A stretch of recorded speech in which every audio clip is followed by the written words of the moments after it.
ایک بادشاہ کی عادت تھی کہ وہ بھیس بدل کر لوگوں کی خبر گیری کیا کرتا تھا۔ ایک دن وہ اپنے وزیر کے ساتھ شہر کے ایک کنارے پر پہنچا تو دیکھا ایک آدمی گرا پڑا ہے۔ قریب جا کر اسے ہاتھ لگایا، اسے ہلایا تو پتہ چلا کہ یہ شخص مر گیا ہے۔ افسوس کی بات تو یہ تھی کہ لوگ اس کے پاس سے تو گزر رہے تھے لیکن اس کی لاش کو اٹھانا کوئی بھی گوارا نہیں کر رہا تھا۔ بادشاہ نے لوگوں کو آواز دی، رات کا وقت تھا، لوگ بادشاہ کو پہچان نہ سکے۔ بادشاہ نے آواز دی، لوگوں اس کو کیوں نہیں اٹھاتے، یہ تو بیچارہ مر چکا ہے، یہ بیچارہ مرا پڑا ہے، یہ جانتے ہوئے بھی تم اسے ہاتھ لگانا گوارا نہیں کر رہے۔ لوگوں نے کہا یہ بڑا ہی گنہگار شخص تھا، بدکار تھا، سیاکار تھا، خطا کار تھا، اسی لیے ہم اسے نہیں اٹھا رہے۔ خیر بادشاہ اور وزیر نے یہ لاش اٹھائی، اس کے گھر لے گئے۔ بیوی نے جیسے ہی خامد کی لاش دیکھی تو خون کے آنسو رونے لگ گئی، رو کر کہنے لگی، ہائے میں گواہی دیتی ہوں کہ میرا خامد اللہ کا ولی تھا، اللہ کا محبوب تھا۔ بادشاہ اور اس کا وزیر بھی ساتھ میں کھڑا اس کا رونا سن رہا تھا۔ بادشاہ کو اس بات پر بڑا ہی تعجب ہوا کہ یہ تو زانی شخص تھا، اللہ کا ولی کیسے بن گیا؟ لوگ اس کے گناہوں کی گواہی دے رہے تھے جبکہ اس کی بیوی کہتی ہے میرے شوہر اللہ کا ولی تھا، اللہ کا ولی کیسے بن گیا؟ بادشاہ نے کہا مائی ایک بات تو بتا، لوگ تو تیرے اس مرے ہوئے خامد کو برا بھلا کہہ رہے تھے اور تم کہہ رہی ہو کہ میرا خامد اللہ کا ولی تھا، یہ کیسے؟ بیوی نے کہا مجھے بھی لوگوں سے بس یہی توقع تھی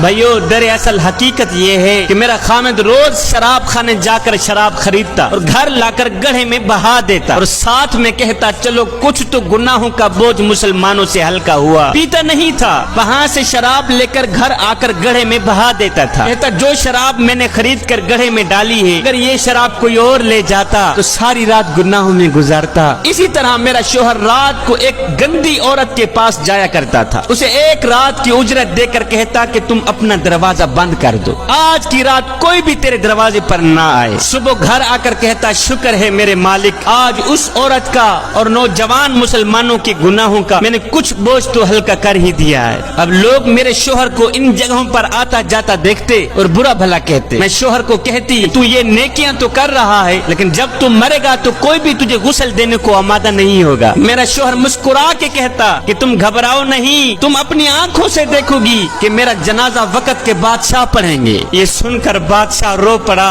کہنے لگا مائی میں نے بھیس بدلا ہوا ہے، دراصل میں خود ہی بادشاہ ہوں، صبح انشاءاللہ ہم خود تیرے شوہر کو غسل دیں گے، علماء اولیاء اس کا جنازہ پڑھیں گے اور پڑھنے والے بادشاہ ہوں گے۔ نیک نے نیک سمجھا، بد نے بد جانا، مجھے جس کا جیسا ظرف تھا اتنا ہی پہچانا مجھے۔